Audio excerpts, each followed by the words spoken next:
लोकसभा चुनाव से ठीक पहले एक बार फिर राहुल गांधी अपनी यात्रा की शुरुआत कर रहे हैं। पार्ट 2 इस यात्रा को नाम दिया गया है भारत जोड़ो न्याय यात्रा।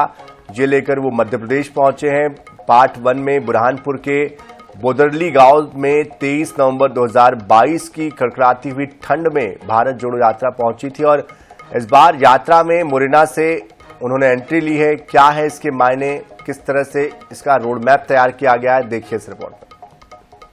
यात्रा 5 दिन एमपी में रहेंगे राहुल। 80% टाइम सिंधिया के गढ़ में। ग्वालियर मुरैना सीट पर नजर। राहुल पिछली बार की तरह पूरी तरह पैदल नहीं चल रहे हैं। वो मध्य प्रदेश में इस बार 698 किलोमीटर की यात्रा में 15% यात्रा पैदल करेंगे, बाकी बस से। लेकिन ये समझना होगा कि राहुल ने ग्वालियर चंबल को यात्रा के लिए क्यों चुना है। कांग्रेस ने विधानसभा में 66 में से 16 सीटें ग्वालियर चंबल अंचल से जीती हैं। मुरैना और ग्वालियर में यहां कांग्रेस के लिए अच्छी संभावना है। ग्वालियर में 4 विधानसभा सीटें कांग्रेस और 4 भाजपा जीती है। मुरैना में भी यही स्थितियां हैं। कांग्रेस यहां और माहौल बनाए तो उसे फायदा हो सकता है।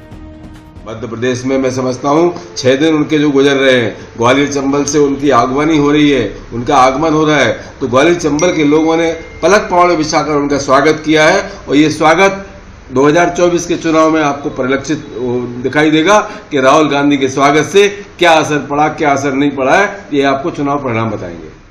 इस बार राहुल की 5 दिन की यात्रा का 80% टाइम सिंधिया के गढ़ में रहेगा।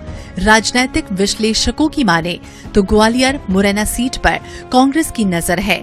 लेकिन एक सच ये भी है कि पिछली बार भारत जोड़ो यात्रा में राहुल जिन 17 सीटों से होकर गुजरे थे, वहां 14 पर कांग्रेस चुनाव हार गई।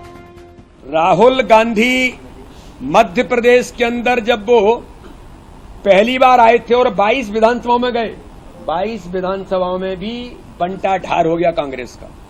राहुल गांधी जी, आप मध्य प्रदेश के अंदर आ रहे हैं, कांग्रेस के ताबूत में आखिरी कील ठोकने के लिए मध्य प्रदेश की जनता तैयार है भारतीय जनता पार्टी को आशीर्वाद देने के लिए।